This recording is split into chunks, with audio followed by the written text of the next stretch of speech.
Hello, good morning to all. നമ്മൾ ഇന്നെടുക്കുന്ന class production possibility കർവിനെ കുറിച്ചാണ്.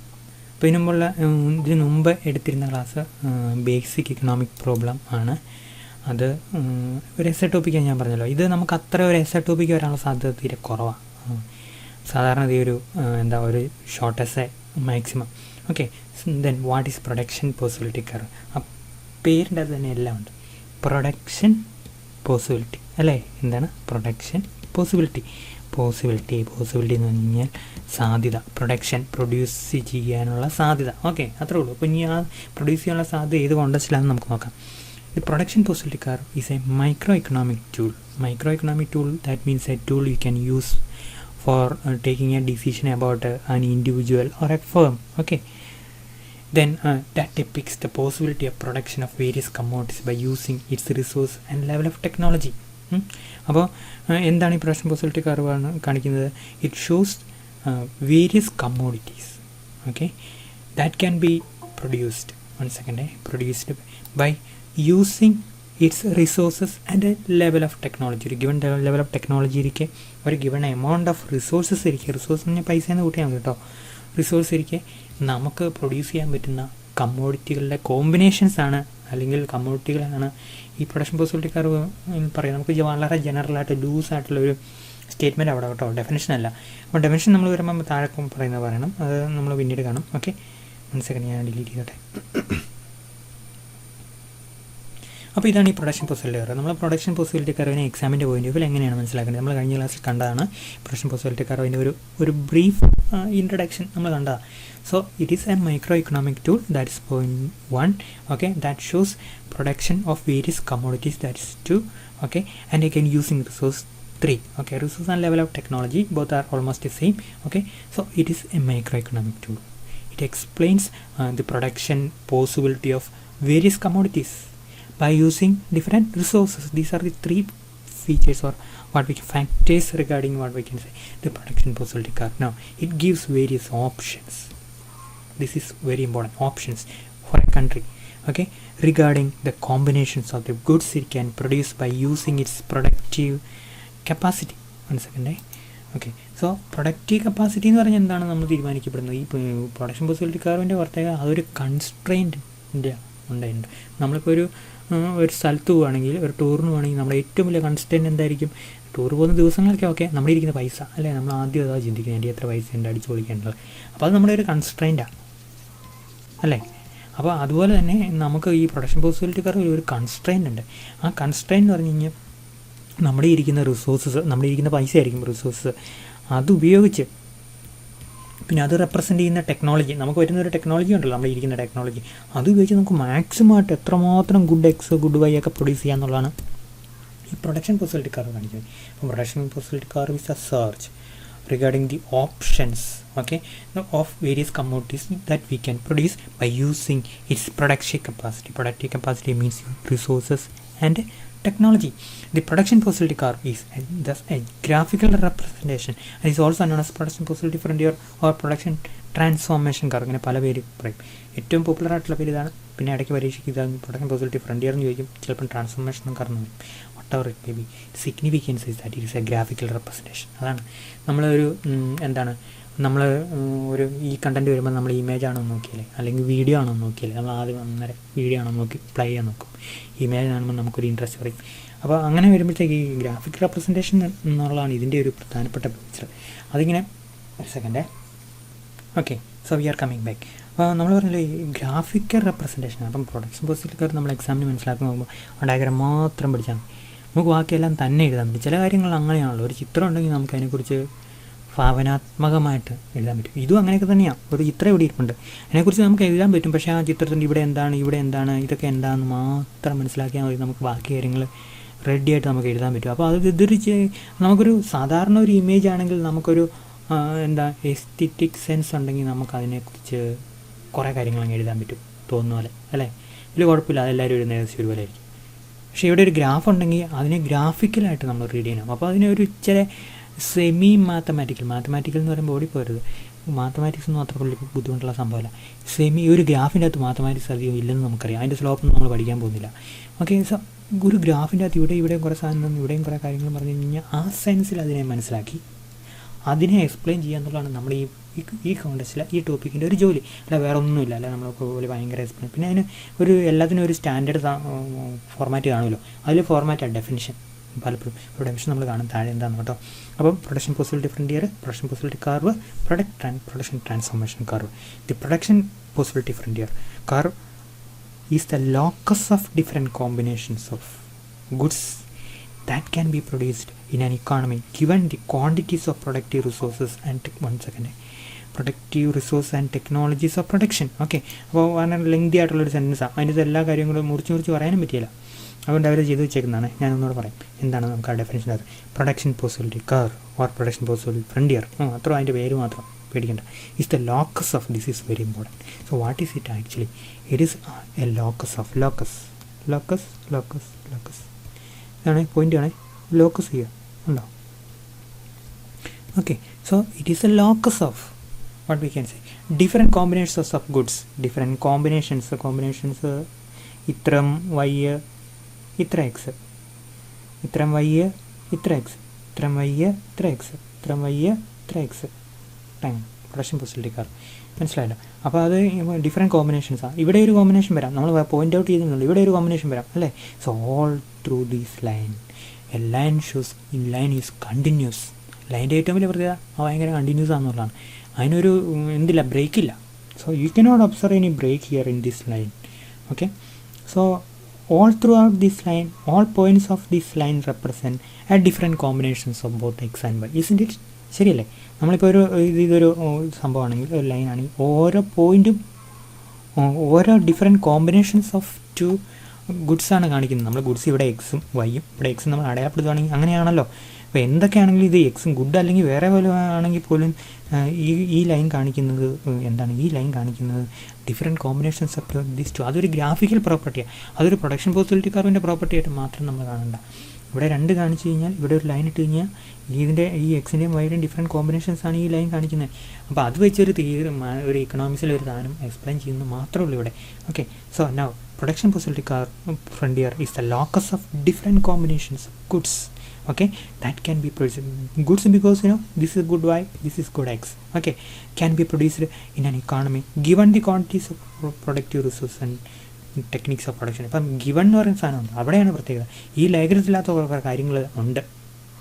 ഈ ഡയഗ്രത്തിൽ നമ്മളോട് പറയാത്ത കുറേ കാര്യങ്ങൾ നമുക്ക് ആദ്യം തന്നിട്ടുണ്ട്. ഇവിടെ ഈ ഡയഗ്രം ഇവിടെ വരയ്ക്കുമ്പോൾ അതിന് മുമ്പ് നമ്മൾ കണ്ടീഷൻ പറഞ്ഞിട്ട് എന്താണ്? നിങ്ങൾക്ക് തന്നിരിക്കുന്ന റിസോഴ്സ് ഗിവണാണ്. മനസ്സിലായല്ലോ? ഗിവൺ ആയതുകൊണ്ടാണല്ലോ നമ്മൾ ഈ ലൈനിൽ നിൽക്കേണ്ടി വന്നത്. റിസോഴ്സ് കൂടുതലാണെങ്കിൽ നമുക്ക് ഇങ്ങോട്ട് കൊണ്ടുവരണം. നമുക്ക് കൂടുതൽ റിസോഴ്സാണ്. ഇതിപ്പോൾ 1000 രൂപയാണ്. ഇത് 1500 രൂപയുടെ ലൈനായത്. ഇത് 2000 രൂപയുടെ ഒരു ലൈനാണ്. 2000 രൂപ നമ്മൾ ഇരിക്കുക, നമുക്ക് അന്നേരം കൂടുതൽ സാധനങ്ങൾ പ്രൊഡ്യൂസ് ചെയ്യാം. അല്ല ശരിയല്ലേ? അപ്പം ഇത് 1000 രൂപയുടെ ലൈനാണ്. 1000 രൂപ എന്നുള്ളത് നമ്മുടെ ഗിവൺ റിസോഴ്സാണ്. ശരിയല്ലേ? ഇതെല്ലാം ഗ്രാഫിക്കലായിട്ടുള്ള സംഭവം മാത്രമേ ഉള്ളൂ കേട്ടോ. All these are just graphical interpretations and not economics ഉള്ളി. ഒക്കെ ഞാൻ ഡിലീറ്റ് ചെയ്യട്ടെ, അങ്ങനെ പോകുന്നില്ല. സെക്കൻഡ് നമ്മളെടുക്കാം വി മോഡ്, റീഡ് മോഡ്. ഓക്കെ, നമ്മൾ എന്നാ പറഞ്ഞോണ്ടിരുന്നത്? ഇതിൻ്റെ ഡെഫിനിഷൻ ആയിരുന്നല്ലോ. അപ്പോൾ നമ്മൾ പറഞ്ഞ ഈ ഡയഗ്രത്തിൻ്റെ അകത്ത് ഈ ഡയഗ്രം നമ്മളിങ്ങനെ വരയ്ക്കുമ്പോൾ കുട്ടി അഡ്മിറ്റ് ചെയ്തോട്ടെ. നമ്മളിങ്ങനെ വരയ്ക്കുമ്പോൾ ഇതിൻ്റെ അകത്ത് നമ്മളിവിടെ എക്സിൻ്റെ ക്വാണ്ടിറ്റി കാണിക്കുന്നത്. എക്സ് എന്ന് പറയുന്നത് എന്താണ്? എക്സിൻ്റെ ക്വാണ്ടിറ്റിയാണ്. എക്സിനെ എങ്ങനെയാണ്? എക്സിനെ അതിൻ്റെ നിറത്തിലാണോ കാണിക്കുന്നത്? അല്ല, അതിൻ്റെ ക്വാളിറ്റിയിലാണോ? അല്ല, number of units. 1 unit, 2 unit, 3 unit, അങ്ങോട്ട് യൂണിറ്റ് കൂടും. ഇത് വൈ ആണല്ലോ. 1 യൂണിറ്റ്, 2, 3 അങ്ങോട്ട് യൂണിറ്റ് കൂടും. അപ്പോൾ ക്വാണ്ടിറ്റി ഓഫ് എക്സും ക്വാണ്ടിറ്റി ഓഫ് വൈയും. Okay, so this is the basics of production possibility curve as a diagram. And now nowhere in this diagram it is shown that how much is the quantity of the resources. എത്രമാത്രം നമ്മളിരിക്കുന്ന പൈസ എന്ന് പറയുന്നില്ല. നമുക്ക് വേണമെങ്കിൽ ഇവിടെ ഇങ്ങനെ ഒരു വര വെച്ചിട്ട് 1000 രൂപ നമുക്കിവിടെ എഴുതിയിടാം. ശരിയല്ലേ? അങ്ങനെ നമുക്ക് വഴിയുള്ളൂ. അല്ല, ഇതിൻ്റെ അകത്ത് വേറെ എക്സിലും വൈയിലും ഈ ഗ്യാപ്പിൻ്റെ ഏറ്റവും പ്രത്യേകത അറിയോ? ഇവിടെ എക്സും ഇവിടെ വൈൻ്റെ ഏർപ്പെടുത്താം, ഇവിടെ എക്സിൻ്റെ ഏർപ്പെടുത്താം. വേറൊരു സാധനം വരെ ഏർപ്പെടുത്താൻ പറ്റില്ല. കാരണം അത് 2 ഡയമെൻഷണൽ ഡയഗ്രാം. 2 ഡയമെൻഷനല്ലേ ഉള്ളൂ. രണ്ടിടത്ത് 2 കാര്യങ്ങളെ പറയാൻ പറ്റുള്ളൂ. വേറൊരു കാര്യം പറയുകയാണെങ്കിൽ നമ്മൾ പുറത്തിങ്ങനെ കൂട്ടിച്ചേർത്ത് ഒട്ടിച്ച് വെക്കുക. എന്താ 1000 രൂപയുടെ റിസോഴ്സ് ഉണ്ട് കേട്ടോ എന്ന് നമ്മൾ പറയാം. എന്നിട്ട് ആ റിസോഴ്സ് ഉപയോഗിച്ച് നിങ്ങൾക്ക് രാജ്യത്ത് ഒരു ലെവൽ ഓഫ് ടെക്നോളജി ഉണ്ട്. അപ്പോൾ ആ given level of technology, given amount of resource ഉപയോഗിച്ച് എത്രമാത്രം ഈ 2 കമ്മോഡിറ്റിയും നമുക്ക് പ്രൊഡ്യൂസ് ചെയ്യാം. വേറെ കമ്മോഡിറ്റി പ്രൊഡ്യൂസ് ചെയ്യാൻ പറ്റുന്നില്ല. കാരണം വേറെ ആക്സിസ് നമ്മളിവിടെ പറയുന്നില്ല. So that is what A production possibility curve tells us. Okay. is the locus of different combinations of goods that can be produced in an economy. So when we are studying about microeconomics, we are using a tool of microeconomics. അപ്പോൾ നമ്മൾ in an economy എന്നുള്ളത് നമ്മൾ തൽക്കാലം പറയുകയാണ്, പക്ഷേ അത് actually it is a micro economics tool even though we are studying about economic situation, or this is applicable for a firm itself, but we are generalizing and expanding to the economy given the quantities of productive resources and techniques of production given. Okay, so നമ്മളാണെങ്കിലും ശരി, നമ്മളിപ്പോൾ ഒരു ആശാരി എന്ന് വിചാരിച്ചു. ആശാരിയാണെങ്കിൽ പഴയ ആശാരിമാരെ കണ്ടിട്ടില്ലേ, ഒരു അളവോലും ഒക്കെ ഇങ്ങെടുത്തിങ്ങി വരും അല്ലേ. അപ്പോൾ അവരുടേതായ പഴയ ടൂൾസൊക്കെ വെച്ച് അതിന് ഒരു സംഭവമാണ്, ഒരു പെയ്യാൻ വന്നു ഇങ്ങനെ നമ്മൾ ചുറ്റി ഇടിക്കും മുറിക്കും. അപ്പോൾ അത് വെച്ചിട്ട് അത് ഒരു ജോലി രാവിലെ തൊട്ട് വൈകുന്നേരം പോയി കുറച്ച് ഔട്ട്പുട്ടേ ഉണ്ടാക്കാൻ പറ്റുള്ളൂ. പക്ഷേ ഒരു പുതിയ മെഷീൻ ഉണ്ടെങ്കിലോ എത്രമാത്രമാണ് machine shows like technology, machine shows your investment or resources. ശരിയല്ലേ, എല്ലാം മാറി, എല്ലാം മുകളിലോട്ട് കൂടി. അപ്പോൾ ഇവിടെയാണ് ഈ റിസോഴ്സസും ക്വാണ്ടിറ്റീസ് ഓഫ് റിസോഴ്സും ടെക്നോളജിയും ഗിവനാണ്. Now PPC as a graphical representation follows some assumptions. അതാണ് എല്ലാ സാധനങ്ങളും അസംഷൻ വെച്ചാൽ നമ്മുടെ ഫ്രണ്ട് നമ്മളോട് ഇങ്ങനെ പെരുമാറും, അല്ല അവനിങ്ങനെയായിരിക്കുന്ന ചില കാര്യങ്ങൾ നമ്മളോട് റെസ്പോണ്ട് ചെയ്യുക, അല്ലെങ്കിൽ നമുക്ക് ഇന്ന കാര്യങ്ങൾ ചെയ്യും, അവൻ ഇങ്ങനെയൊക്കെ പഠിക്കും എന്ന രീതിയിൽ നമുക്ക് അവനെക്കുറിച്ച് ഒരു ഐഡിയ ഉണ്ടല്ലോ അല്ലേ, നമ്മുടെ അസംഷൻ അത്. അതുപോലെ തന്നെ ഇവിടെ നമ്മൾ ചില അസംഷൻ ഉണ്ട്. ഈ ഡയഗ്രം വരയ്ക്കുമ്പോൾ ഇവിടെ എക്സും വൈ ഇടുമ്പോൾ നമുക്ക് ചില അസംഷൻ. ഒന്ന്, the quantities of available productive resource are fixed just 1000. ശരിയല്ലേ. അപ്പോൾ നമ്മളോട് ചോദ്യം ചോദിക്കുക, ഇതാണ് നമ്മുടെ ഇരിക്കുന്ന പ്രൊഡക്ഷൻ പോസിബിലിറ്റി കർവ്, ഇത് നമ്മുടെ ഇരിക്കുന്ന 1000 രൂപയുടെ പ്രൊഡക്ഷൻ പോസിബിലിറ്റി കർവ്. 1500 രൂപയാകുമ്പോൾ എന്ത് ചെയ്യും? നമ്മുടെ 1500 രൂപയാണെങ്കിൽ നമ്മളിവിടെ ഈ പഴയ എമൗണ്ട് തന്നെ പ്രൊഡ്യൂസ് ചെയ്യില്ല, നമ്മുടെ പ്രൊഡക്ഷൻ പോസിബിലിറ്റി കർവ് മുകളിലോട്ട് ഷിഫ്റ്റ് ചെയ്യുക. 2000 രൂപയാണ് ഇതായി പിന്നെയും മുകളിലോട്ട് ഷിഫ്റ്റ് ചെയ്തു, 5000 രൂപയാണ് ഇതാ പിന്നെയും മുകളിലോട്ട് ഷിഫ്റ്റ് ചെയ്തു. So production possibility curve shifts upwards when our resources increases or technology goes up. Okay, now the quantities of available productive resource are fixed for this production possibility curve. Wait a second. Okay, so that is the second feature. Techniques of the quantities of available productive resources are fixed. The technique of production are given technology മെച്ചപ്പെടുവാണെങ്കിൽ നമുക്ക് കുറച്ച് resource വെച്ച് കൂടുതൽ produce ചെയ്യാം. ശരിയല്ലേ. അപ്പം technology മെച്ചപ്പെടുവാണെങ്കിൽ production possibility curve മുകളിലേക്ക് shift ചെയ്യും, ഇങ്ങനെ ഷിഫ്റ്റ് ചെയ്യും, ഇവിടുന്ന് ഇങ്ങനെ ഷിഫ്റ്റ് ചെയ്യും. ടെക്നോളജി മെച്ചപ്പെടുവാണെങ്കിൽ നമ്മൾ ടെക്നോളജി അതുപോലെ നിൽക്കുകയെന്ന് അസ്യൂം ചെയ്യാം. There are two commodities, so that we can express those two commodities in y and x axis. Here it is cloth, here it is steel, whatever it may be, two commodities, limited options. Okay, cloth and steel are produced in the country. There is full employment of resources. These are what we can say something related to what we can deep economics. We are not going to discuss what is full employment resource. That means all the resources are fully employed. നമ്മുടെ ഇക്കോണമിയിൽ ഇനി വേറെ റിസോഴ്സൊന്നും കിട്ടാനില്ല, ആപ്പടെ നമുക്ക് 1000 രൂപയുടെ resource മാത്രമേ ഉള്ളൂ, വേറെ ഒന്നും കിട്ടാനില്ല. നമ്മൾ assume the economic system has complete technical efficiency ഭയങ്കര, അതൊന്നും നമ്മൾ കൂടുതലായി ഡിസ്കസ് ചെയ്യേണ്ട കാര്യമില്ല. നമ്മൾ ടെക്നിക്കൽ എഫിഷ്യൻസി എക്കണോമിക് എഫിഷ്യൻസിയെ കുറിച്ച് ഭയങ്കര പറഞ്ഞുകൊണ്ട് വരും. അത് നമുക്ക് ബേസിക് ലെവലിൽ നോക്കണ്ട. ടെക്നിക്കൽ എഫിഷ്യൻസി എന്ന് പറഞ്ഞു കഴിഞ്ഞാൽ എൻ്റെ അർത്ഥം എന്താ പറയുക, മിനിമം ഇൻപുട്ട് വെച്ച് മാക്സിമം ഔട്ട്പുട്ട് പ്രൊഡ്യൂസ് ചെയ്യും, അതാണ് ടെക്നിക്കൽ എഫിഷ്യൻസി. മിനിമം ഇൻപുട്ട് വെച്ച് മാക്സിമം ഔട്ട്പുട്ട് പ്രൊഡ്യൂസ് ചെയ്യും. അല്ലെങ്കിൽ നമ്മൾ കോമൺ സെൻസിൻ്റെ സംഭവം തന്നെയാണ്, അല്ലെങ്കിൽ കൂടുതൽ സംഭവം ഒന്നുമില്ല. അപ്പം മിനിമം ഇൻപുട്ട് നമ്മൾ ഉപയോഗിക്കുള്ളൂ, പക്ഷേ അതിന് മാക്സിമം ഔട്ട്പുട്ട് നമ്മൾ പ്രൊഡ്യൂസ് ചെയ്യും. 1000 രൂപ നമ്മളിലുള്ളൂ, പക്ഷേ അതിൻ്റെ പരമാവധി നമ്മൾ പ്രൊഡ്യൂസ് ചെയ്യാൻ നോക്കും. നമ്മൾ 1000 രൂപ വെച്ചിട്ട് നമുക്കിവിടെ എല്ലാം പ്രൊഡ്യൂസ് ചെയ്യും. ഈ ഒരു പോയിന്റിൽ നമ്മളിവിടെ പ്രൊഡ്യൂസ് ചെയ്യുമോ, അവിടെ ഇത്ര വയ്യോ ഇത്ര എക്സുള്ളൂ, ഇല്ല, നമ്മളിവിടെ തന്നെ produce maximum. Okay, so that is the meaning of technical efficiency. When you are technically efficient, you are producing either any of the combinations you can have in this production postal curve and not inside this. Inside ഭയങ്കര മോശം law കോമ്പിനേഷൻസാണ്, മനസ്സിലായല്ലോ. അപ്പോൾ this outer points or point all along the PPC shows technical efficiency. The government doesn't interfere in the economic system. Okay, government ഒരു കാരണം വെച്ചാലും ഇത്ര produce ചെയ്യാൻ പാടുള്ളൂ, അല്ലെങ്കിൽ ഇത്ര റിസോഴ്സ് ഉപയോഗിക്കാൻ പാടുള്ളൂ, അല്ലെങ്കിൽ ഇത്ര കോമ്പിനേഷൻസ്, അല്ലെങ്കിൽ ഇത്ര എക്സും ഇത്ര വൈയും ആണ് പ്രൊഡ്യൂസ് ചെയ്യേണ്ടത്, നിങ്ങളല്ല തീരുമാനിക്കുന്നത്, ഞങ്ങളത് തീരുമാനിക്കേണ്ടി ഗവൺമെൻറ് നമ്മളെ പറയാൻ വരികയില്ല എന്നാണ് ഏറ്റവും അവസാനത്തെ. ഒരു സെക്കൻഡേ, എന്നാണ് ഏറ്റവും അവസാനത്തെ അസംഷൻ നമ്മളോട് പറയുന്നത്. ഓക്കെ, സോ 1 സെക്കൻഡ് ഞാൻ ഈ ഫോൺ ഒന്ന് അറ്റൻഡ് ചെയ്തോട്ടെ, കോളേജിൽ നിന്നാണെന്ന് തോന്നുന്നു, അങ്ങനെയാണെങ്കിൽ ഒന്ന് അറ്റൻഡ് ചെയ്തോട്ടെ. സോ നമ്മൾ പറഞ്ഞതെന്നാണെന്നറിയോ, sorry for disturbance, നമ്മൾ പറഞ്ഞതെന്നറിയാം, the government doesn't interfere in the economic system. An economy will have a given amount of productive resource and a level of techniques production. The PPC in this scenario shows what combination of the two goods can be produced with this givens means resources and givens means what? Technology. Given technology, given resources, okay, and other givens are also here. So in given these conditions, what shall be the different combinations of two goods that can be produced with this amount of resources? That is the concern of this particular topic. A table showing the various combinations of production possibilities are shown below. The same table can be converted into a PPC. ഏറ്റവും വലിയ പ്രത്യേകത അറിയാം, നമുക്കൊരു quantitative data കാണാം. ആ quantitative ഡാറ്റയെ നമ്മൾ പിടിച്ചിട്ടുണ്ടല്ലോ ഒരു ടേബിളിലോട്ട് കൊണ്ടിടും. അതാണ് 30 ഞാനിവിടെ ഡയഗ്രം ഏർപ്പെടുത്തുവാണേ, അങ്ങനെ വരയ്ക്കുക. ഇതെന്താണ്? ഇതാണ്. ഇത് നമുക്ക് വൈ എന്ന് പറയാം, അല്ല ക്ലോത്ത് എന്ന് പറയാം, അല്ലേ? അല്ല ക്ലോത്ത് അല്ല, സ്റ്റീൽ എന്ന് പറയാം. സ്റ്റീൽ. ഇവിടെ ഞാൻ ക്ലോത്ത് വരയ്ക്കുക. അപ്പം ക്ലോത്ത് സ്റ്റീൽ 30. അപ്പം ക്ലോത്ത് എത്രയായിരിക്കും? 0. ക്ലോത്ത് ഇതാണ്, ക്ലോത്ത് ഇവിടെ 0 സ്റ്റീൽ ഇവിടെ 30. ശരിയല്ലേ? പിന്നെ നമ്മൾ അടുത്തത് നോക്കുകയാണെങ്കിൽ ക്ലോത്ത് 50. ഇവിടെ ക്ലോത്ത് 50. അപ്പോൾ സ്റ്റീൽ എത്രയാണ്? സ്റ്റീൽ 0 ഉണ്ടോ? Cloth 50, steel 0. മനസ്സിലായല്ലോ? മറ്റേത് ക്ലോത്ത് 30, സ്റ്റീൽ 30, ക്ലോത്ത് 0. ഓക്കെ. ഇനി ഈ ഡയലിനെയും കൂടെ നമ്മൾ മുട്ടിക്കുക. നമുക്കിങ്ങനെ ഒരു ഡയഗ്രം. ഇതാണ് PPC. ഈ ഡയഗ്രത്തിൽ ഇതിങ്ങനെ വരയ്ക്കാം, ഇങ്ങനെയും വരയ്ക്കാം, ഇങ്ങനെയല്ല വരയ്ക്കേണ്ടത്. ആദ്യം നമ്മൾ ഈ 10, 28, 30, ഇവിടെ 28 ഉണ്ടോ? ഇങ്ങനെ ഇതെത്ര? 10, ഇതെത്ര? 28. അപ്പം അങ്ങനെ 28. അപ്പോൾ അങ്ങനെ ഇങ്ങനെ ഓരോന്ന് വരയ്ക്കണമെന്ന് പറയുന്നത്. 20, 24 ചെറുതായിട്ട് വരയ്ക്കാം. ഇത് 24, 20 അങ്ങനെ അങ്ങ് പോകുമെന്ന് പറയുന്നത് കേട്ടോ. അതിൻ്റെ ഡയഗ്രം വരച്ച് കഴിഞ്ഞാൽ ശരിയാവില്ല. കാരണം ആക്സിസ് രേഖപ്പെടുത്തുമ്പോൾ ഇവിടെ രേഖപ്പെടുത്തുമ്പോൾ നിങ്ങൾക്ക് തന്നെ മനസ്സിലാവും ഇത് ശരിയല്ലെന്ന് വിചാരിക്കും. പിന്നെ ഏകദേശം ഇങ്ങനെ നമുക്ക് വിചാരിക്കുക.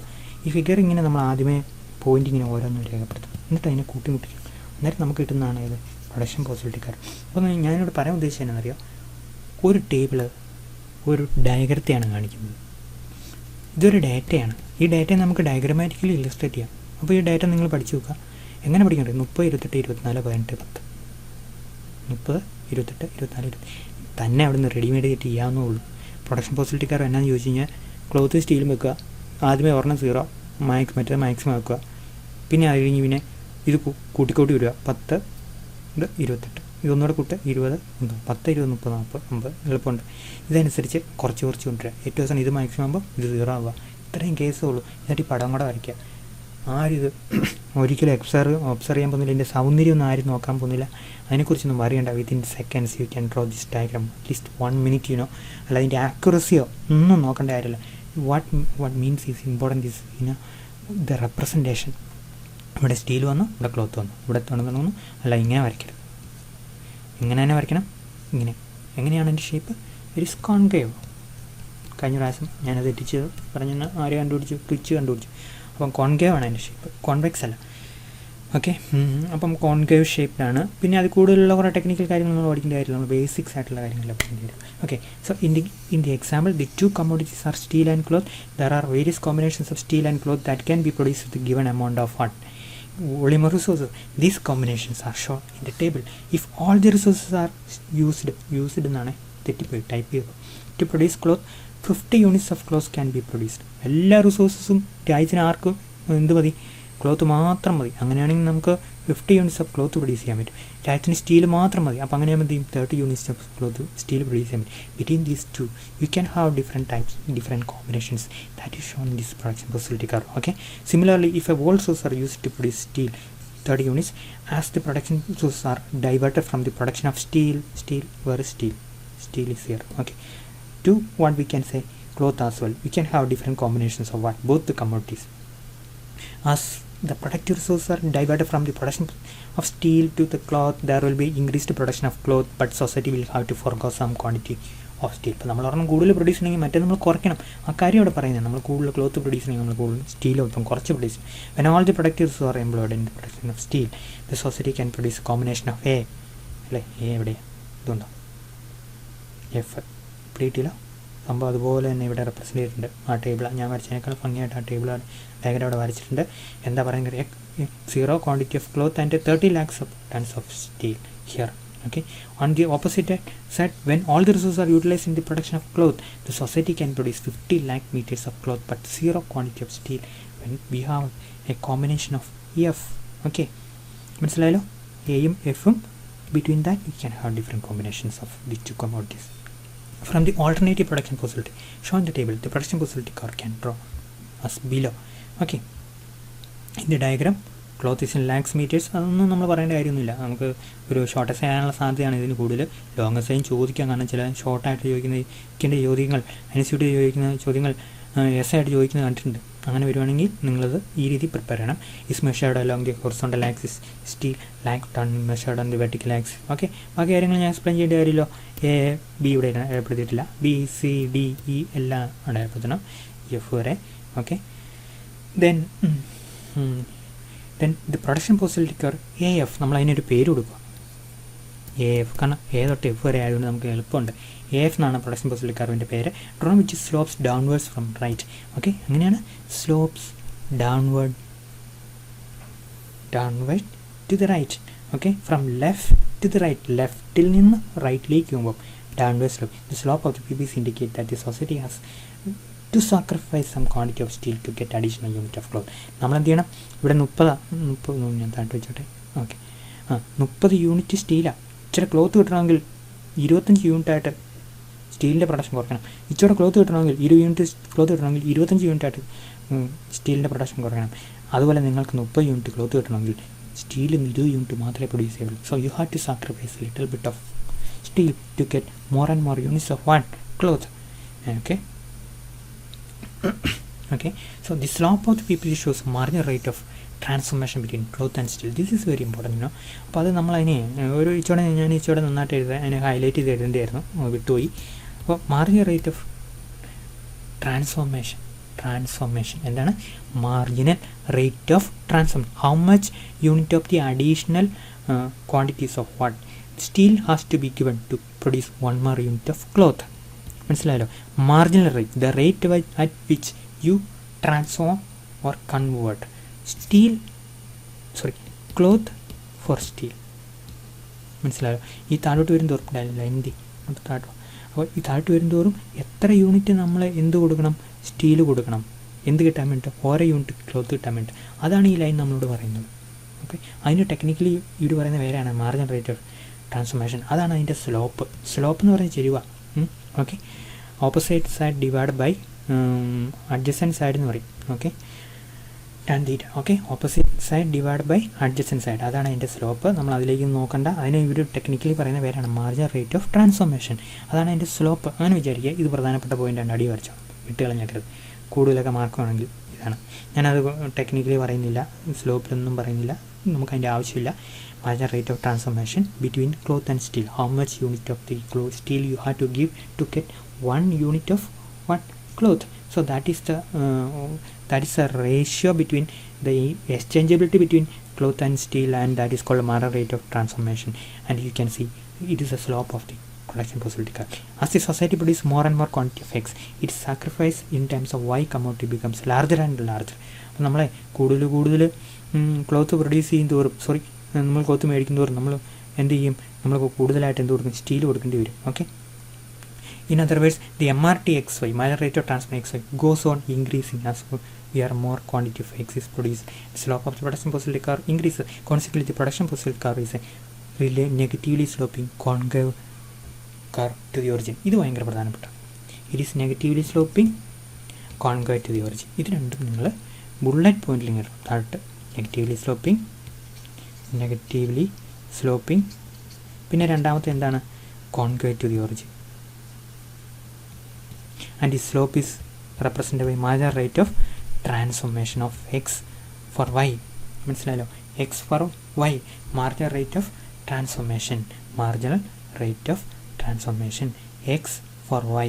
മനസ്സിലായല്ലോ? It is increasing. അത്രയും കാര്യങ്ങൾ, ഈ 3 പോയിന്റുകൾ നിങ്ങൾ ഓർത്തിരിക്കണം. Okay, so that is about what we can say production possibility curve or production possibility. Frontier എന്തെങ്കിലും സംശയം ഉണ്ടോ? റിച്ച്, നിനക്ക് എന്തെങ്കിലും സംശയം ഉണ്ടോ? ഇല്ലെങ്കിൽ അടുത്ത ടോപ്പിക്കിലേക്ക് പോകാനാ? എനിബഡി? ഹലോ, നമുക്ക് അടുത്ത ടോപ്പിക്കിലേക്ക് പോകാം അല്ലേ? ഇത് പിന്നെ ഭയങ്കര എസ്സായിട്ടൊന്നും ചോദിക്കാത്തതുകൊണ്ട് നമുക്ക് ആഴത്തിലെടുക്കുകയും വേണ്ട കൂടുതൽ. ഓക്കെ, എസ്സായിട്ട് എക്കണോമിക്സുകാർക്ക് പോലും ചോദിക്കാറില്ല. ഇനി നമുക്ക് അടുത്ത ടോപ്പിക്കിലേക്ക് പോകാം. അടുത്ത ടോപ്പിക്കിലേക്ക് പോകാനുള്ള സമയമുണ്ട്. 8 അല്ല 10 എത്രയാണ്? 10:30ക്കാണോ? 10:30ക്കല്ലേ? അതോ 10:30ക്കാണോ ക്ലാസ് നിർത്തേണ്ടത്? ആണോ? 10:40. പേടിക്കണ്ട, അടുത്ത ടോപ്പിക്ക് നമുക്ക് ജസ്റ്റ് നോക്കാം. അതെ, പിന്നെ പരീക്ഷയൊക്കെ ഉണ്ടെന്ന് പറയുന്നുണ്ട് കേട്ടോ. എല്ലാ ദിവസവും പരീക്ഷ, ഇൻറ്റേർണൽ എക്സാം നടത്തണമെന്നൊക്കെയാണല്ലോ നിങ്ങളെ പേടിപ്പിക്കണമെന്ന് ഞാൻ വിചാരിക്കും. പക്ഷേ ഒരു ദിവസം എല്ലാ ദിവസം മറന്നു പോകും. അപ്പോൾ ഇന്ന് ആ പേടിപ്പിൽ നടത്തിയേക്കാം. നമുക്കും വേണ്ടേ ഒരു പരീക്ഷ. നിങ്ങൾക്ക് ഇൻറ്റേർണലൊക്കെ നടത്തിയോ? കൊമേഴ്സിൽ പരീക്ഷ നടത്തിയോ? ഇംഗ്ലീഷിൽ പരീക്ഷ നടത്തിയത് ഞാൻ അറിഞ്ഞു, മലയാളത്തിൽ നടത്തിയില്ല എന്ന് പറഞ്ഞു. ശരിയല്ലേ?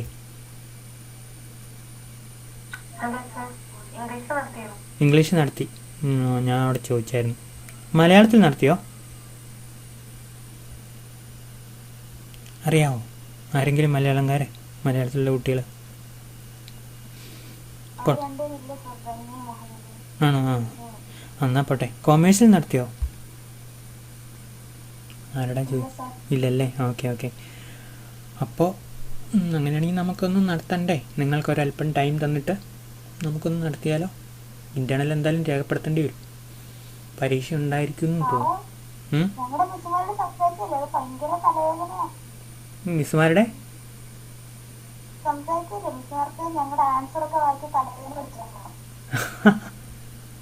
അത് ശരി, എന്നെ പേടിപ്പിക്കണം. അല്ലാതെ ഞങ്ങൾ ഗൂഗിൾ ക്ലാസ് റൂമിൽ സബ്മിറ്റ് ചെയ്തിട്ട് പറ്റണില്ലായിരുന്നു. അപ്പോ വാട്സപ്പിൽ ചെയ്യാൻ പറഞ്ഞു. വാട്സപ്പ് ചെയ്തിട്ടും മിസ്സുമാർക്ക് വായിച്ചിട്ടത് കറക്റ്റ് ചെയ്യാനൊക്കെ ഭയങ്കര പാടായിരുന്നു. ഒരു പേപ്പർ നോക്കി കഴിയുമ്പോഴത്തേക്കും കുറെ സമയം പിടിക്കുമായിരുന്നു. ഞാനിത് കുറെ ചെയ്തിട്ടുള്ള ഇതിനു മുമ്പ്, കുറേ കാലങ്ങൾക്ക് മുമ്പ്. അപ്പം അതുകൊണ്ട് എനിക്ക് ബുദ്ധിമുട്ടൊന്നുമില്ല. പക്ഷേ അതിൻ്റെ ഒരു പ്രശ്നം എന്നാണെന്നറിയോ? നമ്മളെടുക്കുന്ന ഇമേജിൻ്റെ ക്വാളിറ്റി ഒരു പ്രധാനപ്പെട്ട കാര്യമാണ്. നമ്മളെടുക്കുന്ന ഇമേജിൻ്റെ ക്വാളിറ്റി എന്ന് പറഞ്ഞു കഴിഞ്ഞാൽ നമ്മൾ ആ ഫോട്ടോ എടുക്കുന്നത് വളരെ ഉപയോഗിക്കുന്ന പെൻസിൽ, എഴുതുന്ന രീതി, അങ്ങനെയുള്ള കാര്യങ്ങൾ ശ്രദ്ധിക്കണം. പിന്നെ നമുക്ക് ഈ പരീക്ഷ എഴുതുമ്പോൾ ഒത്തിരി ചോദ്യങ്ങൾ ചോദിക്കേണ്ടെന്നാണ് എനിക്ക് തോന്നുന്നത്. കുറച്ച് ചോദ്യങ്ങൾ ചോദിച്ചാൽ മതി, കുറച്ച് ചോദ്യങ്ങൾ അങ്ങനെ ഇടാനാണ് എനിക്കൊരു താല്പര്യം. പിന്നെ അതുപോലെ തന്നെ ഞാനിങ്ങനെ വേറൊരു ചെറുക്കനോട് ചോദിച്ചു പരീക്ഷ കഴിഞ്ഞാൽ. അപ്പോൾ അവനെ വിളിച്ച് പറയാം, അവൻ്റെ പെങ്ങൾ പരീക്ഷ എഴുതുന്നുണ്ട്, വേറെന്തോ കോഴ്സിന് പഠിക്കും കേട്ടോ, പ്രൊഫഷണൽ കോഴ്സിന്. അപ്പോൾ പരീക്ഷ എഴുതുന്ന സമയത്ത് അമ്മ കൂട്ടിരിക്കണമെന്ന്, അമ്മയും ആങ്ങളെ കൂട്ടിയിരിക്കണമെന്ന്. അപ്പം ഒന്ന് ആലോചിച്ച് നോക്കി. എന്നിട്ട് ക്യാമറ ഓൺ ചെയ്ത് വെച്ചേക്കുക. അപ്പോൾ എല്ലാ കുട്ടികളും പരീക്ഷ എഴുതുന്നത് ഇൻവിജിലേറ്റർ പോലെ ടീച്ചർ വിടുന്നത് കാണുമോ? അപ്പോൾ അമ്മ എടുത്തിരിക്കുന്നു, അല്ലെങ്കിൽ അച്ഛൻ എടുത്തിരിക്കുന്നു, അല്ലെങ്കിൽ ആങ്ങളെ എടുത്തിരിക്കുന്നു. അപ്പോൾ അങ്ങനെ വേണം പരീക്ഷ എഴുതാൻ. പിന്നെ എന്താണ്, അങ്ങനെയൊക്കെയാണോ നിങ്ങൾ പരീക്ഷ എഴുതിയത് ഇംഗ്ലീഷിൽ?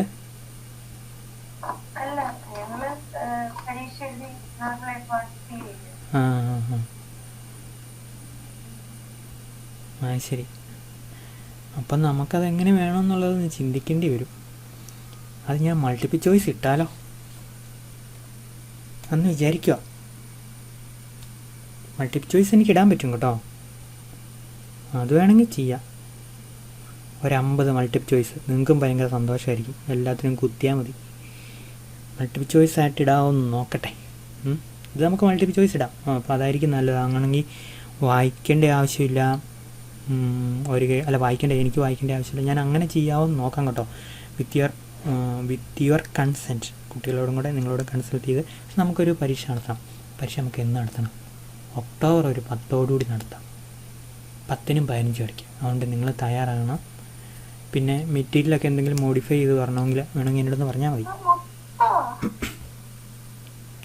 മൊത്തം പഠിപ്പിച്ചില്ലല്ലോ.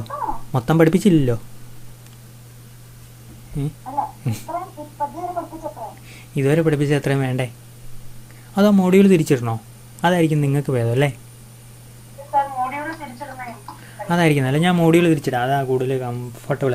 നമുക്ക് അത് നിങ്ങൾക്ക് പഠിക്കാനുള്ള ആംഗിളും അതാണ് നല്ലത്. അപ്പോൾ ഞാൻ മോഡ്യൂൾ തിരിച്ചിടാം. ഏതെങ്കിലും ഒരു മോഡ്യൂൾ ഞാൻ പറയാം. നമ്മളിപ്പോൾ 3 മോഡ്യൂളിലേ കവർ ചെയ്തിട്ടുള്ളൂ, 3 കവർ ചെയ്തിട്ടുള്ളൂ അല്ലേ? അത്രയല്ലേ ഉള്ളൂ. ഒരു മോഡ്യൂളും കൂടെ നമ്മൾ തീർക്കാനുണ്ട്.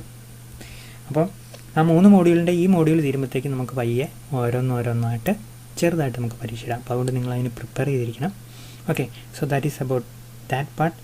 Now we are coming to next topic, that is called consumer behaviour.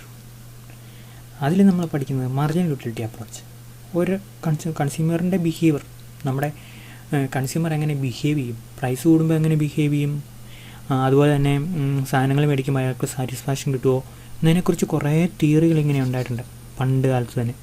തിയറികൾ theory കേട്ടോ, ചുമ്മാ എഴുതുക, തിയറികൾ ഉണ്ടായിട്ടുണ്ട്. അപ്പോൾ അതിൽ ബേസിക് അല്ലെങ്കിൽ തുടക്കത്തെ theory consumer margin utility approach എന്ന് പറയുന്നത്. അപ്പോൾ ഈ മാർജിൻ യൂട്ടിലിറ്റി അപ്രോച്ചൊക്കെ നമ്മൾ പഠിക്കുമ്പോഴല്ലോ ശരിക്കും നമ്മൾ ഇക്കണോമിക്സ് പഠിക്കാമെന്ന് വിചാരിക്കേണ്ട, ലോജിക്ക് പഠിക്കാമെന്ന് വിചാരിച്ചാൽ മതി. അതാണ് അതിൻ്റെ കറക്റ്റ്. ഇപ്പോൾ ഞാനും ഇങ്ങനെ കോളേജിൽ, ഞാൻ ഹയർ സെക്കൻഡറി സ്കൂളിലാണ് ഞങ്ങളൊക്കെ പ്രീഡിക്കുകയായിരുന്നു. ആ സമയത്ത് ഞാൻ സയൻസ് ആയിരുന്നു. എക്കണോമിക്സ് മാറ്റ പരീക്ഷയ്ക്ക് പൊട്ടിപ്പോയി. അപ്പോൾ എനിക്ക് ഈ തിയറി ഭയങ്കര എന്താണെന്ന്, ഭയങ്കര ഇതിൻ്റെ നെസസിറ്റി എന്താണെന്നും ശരിക്കും നമുക്ക് ലോജിക്ക് പിടിയിട്ടില്ല. പിന്നെ എനിക്ക് മനസ്സിലായി ഇത് ഇക്കണോമിക്സ് പഠിക്കുന്ന പോലെ അല്ല പഠിക്കേണ്ടത്. Actually you have to study all these topic as from a logical side as well as from a diagrammatical side, then everything will be very clear. അപ്പോൾ അങ്ങനെയാണ് നമ്മൾ ഇതിനെ ഒന്ന് പഠിക്കേണ്ടത്. ഈ മാർജിനൽ യൂട്ടിലിറ്റി എന്ന് പറഞ്ഞാൽ ഇത്രയും കേസുള്ളൂ. അതൊരു അപ്രോച്ചാണ് to study about consumer behaviour. അതൊരു ഓവർവ്യൂ ആണ് നമുക്കങ്ങനെ പറയുന്നത്. യഥാർത്ഥ യൂട്ടിലിറ്റി എന്നുള്ള വാക്ക് നമ്മൾ പഠിച്ചു കഴിഞ്ഞാൽ ബാക്കി കാര്യങ്ങളൊക്കെ. യൂട്ടിലിറ്റി എന്ന് പറഞ്ഞാൽ നമുക്ക് കിട്ടുന്ന സാറ്റിസ്ഫാക്ഷനാണ്. ഈ സാറ്റിസ്ഫാക്ഷൻ എന്ന് പറയുന്ന സംഭവത്തിന് നമുക്ക് എങ്ങനെയാണ് അതിനെ മെഷർ ചെയ്യാൻ പറ്റുക? തൂക്കത്തിൽ പറയാൻ പറ്റുമോ? നീളത്തിൽ പറയാൻ പറ്റുമോ? ഇല്ല. Satisfaction is a qualitative data, ഈ qualitative outcome. How you can measure it, that is a very big complexity. അപ്പം നമ്മൾ ഈ കൺസ്യൂമർ ബിഹേവിയറിനെ കുറിച്ചൊരു തിയറി ഉണ്ടാക്കുമ്പോൾ കൺസ്യൂമറിന് കിട്ടുന്ന സാറ്റിസ്ഫാക്ഷൻ എന്ന് പറയുന്നത് എങ്ങനെ അളക്കാൻ പറ്റും? അതുപോലെ കൺസ്യൂമറിൻ്റെ ടേസ്റ്റ് ആൻഡ് പ്രിഫറൻസ് വ്യത്യാസം കാണും അല്ലേ? എനിക്ക് ഇഷ്ടപ്പെട്ടത് ചായ ആണെങ്കിൽ വേറൊരാൾക്ക് ഇഷ്ടപ്പെടുന്നത് ടീ ആയിരിക്കും, കോഫി ആയിരിക്കും. അങ്ങനെ എന്തെല്ലാം ഉണ്ട് നമ്മൾ തന്നെ അല്ലേ? എന്തോരം ചിലർക്ക് ചില ഫുഡ് ഐറ്റം ഭയങ്കര ഇഷ്ടമാണ്. ഫുഡിൻ്റെ കാര്യത്തിൽ മാത്രം ഞാൻ പറഞ്ഞു കേട്ടോ. അപ്പോൾ അതുകൊണ്ട് നമുക്ക് ഈ കൺസ്യൂമർ ബിഹേവിയറെ all together to examine, study causes big problem from the methodological side. അപ്പോൾ ഇത് നിങ്ങളൊരു തിയറി ഉണ്ടാക്കുകയാണെങ്കിൽ നമുക്ക് തിയറി ഉണ്ടാക്കാനുള്ള ഒരു ഇൻ്റലക്ച്വൽ സെറ്റപ്പ് ഉണ്ട്. നമ്മൾ ഈ ഒരു സാധനം കഴിച്ചു, അതിൽ നിന്ന് എനിക്ക് എത്രമാത്രം ഗുണം കിട്ടി, ഞാൻ പൈസ കൊടുത്തതനുസരിച്ച് എനിക്ക് ഗുണം കിട്ടിയോ എന്നൊക്കെ ഒത്തിരി കോൺസെപ്റ്റ് നമുക്ക് കൺഫ്യൂഷൻ ഉണ്ടാവും. അല്ലെങ്കിൽ വേറൊരു ചുമ്മാ ഒരു എക്സാമ്പിൾ പറയാം. അതിനാണെന്നറിയോ? ചുമ്മാ ഒരു എക്സാമ്പിൾ. അപ്പം എനിക്കൊരു 10 രൂപ എൻ്റെ ഉണ്ടെന്ന് വിചാരിച്ചു. ഞാനൊരു 10 രൂപ, എനിക്ക് 10 രൂപ കിട്ടുന്നു, നിങ്ങൾക്ക് 10 രൂപ കിട്ടുന്നു, ഒരുപോലെയാണോ? ഒരുപോലെയാണോ എന്ന് വെച്ചാൽ 10 രൂപ എല്ലായിടത്തും 10 രൂപയാണല്ലോ. ₹10. ഞാൻ അവിടെ എഴുതി വെക്കാം, ₹10. എനിക്ക് കിട്ടുന്ന പോലെ അല്ല നിങ്ങൾക്ക് കിട്ടുന്നത്. നിങ്ങൾക്ക് ഇച്ചിരി മൂല്യം കാണും, ശരിയല്ലേ? കാണുമെന്ന് എനിക്ക് ഉറപ്പാണ്. എനിക്ക് 10 രൂപ കിട്ടുന്ന പോലെയല്ല നിങ്ങൾക്ക് 10. കാരണം എനിക്ക് ശമ്പളം കൂടുതലുള്ളതുകൊണ്ട് എനിക്ക് ഈ 10 രൂപയ്ക്ക് വലിയ വില തോന്നിയില്ല. നിങ്ങൾക്ക് ശമ്പളം ഇല്ലാത്തതുകൊണ്ട് 10 രൂപയ്ക്ക് ഭയങ്കര വിലയായിരിക്കും.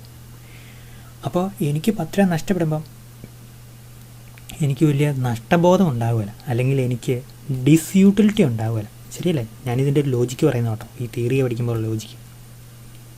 ഡിസ്യൂട്ടിലിറ്റി കുറവാണ്. എൻ്റെ ഡിസ്യൂട്ടിലിറ്റി ഉണ്ടല്ലോ 10 രൂപ പോയപ്പോഴത്തേക്കും 1 രൂപയുടെ ആയിരിക്കും. നിങ്ങൾക്ക് യൂട്ടിലിറ്റി ഈ 10 രൂപ എൻ്റെ നിന്ന് നിങ്ങൾക്ക് കിട്ടിയപ്പം 100 രൂപയുടെ ആയിരിക്കും. ഒരു 10 രൂപ നോട്ട് കിട്ടിയപ്പം 100 രൂപ നോട്ട് കിട്ടിയതുപോലെയുള്ളൊരു സന്തോഷമുണ്ട്. അല്ലെങ്കിൽ അങ്ങനെയാണ്, എനിക്ക് 1 രൂപ നോട്ട് പോയാൽ മൊത്തത്തിൽ സമൂഹത്തിൽ സന്തോഷം എത്ര വരും? 99 രൂപയുടെ സന്തോഷം കൂടുതൽ കിട്ടി, 99 രൂപയുടെ സന്തോഷം കൂടുതൽ കിട്ടി.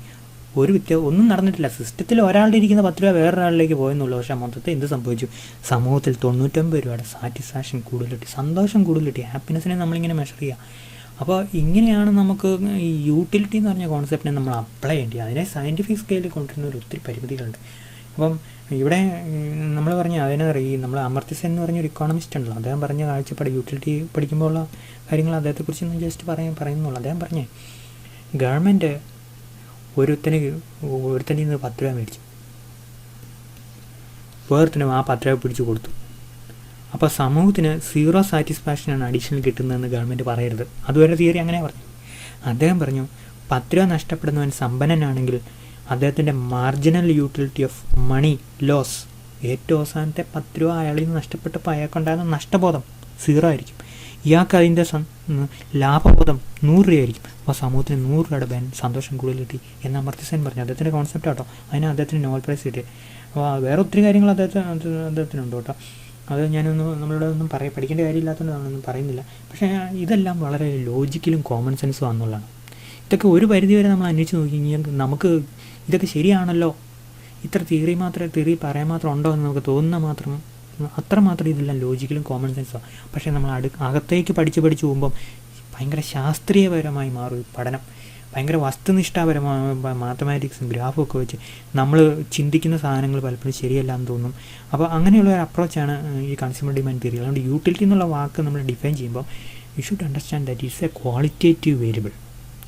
Satisfaction is what we can say qualitative, something related with quality, something reside inside your mind.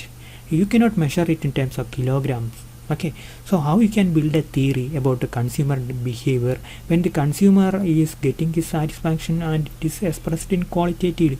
That is a risk, that is a challenge faced by the economic theory. അതിലെ ഫസ്റ്റ് തിയറിസ്റ്റുകൾ അവർ പറഞ്ഞു satisfaction can be measured in terms of units, like you measure in terms of kilograms or meters or liters. You can measure satisfaction or utility in terms of 1 utility, 2 utility, 3 utility, etc. അങ്ങനെ അവർ പറഞ്ഞു, ഒരു മടിയും കൂടാതെ അവരങ്ങനെ പറഞ്ഞു. അല്ലെങ്കിൽ വേറെ വരും, ഇതൊന്നും നമ്മളെ ഈ തീരെ ഒന്നും പറയാൻ പറ്റിയെന്ന് പറഞ്ഞാൽ അങ്ങനെ യൂട്ടിലിറ്റിയെക്കുറിച്ച്.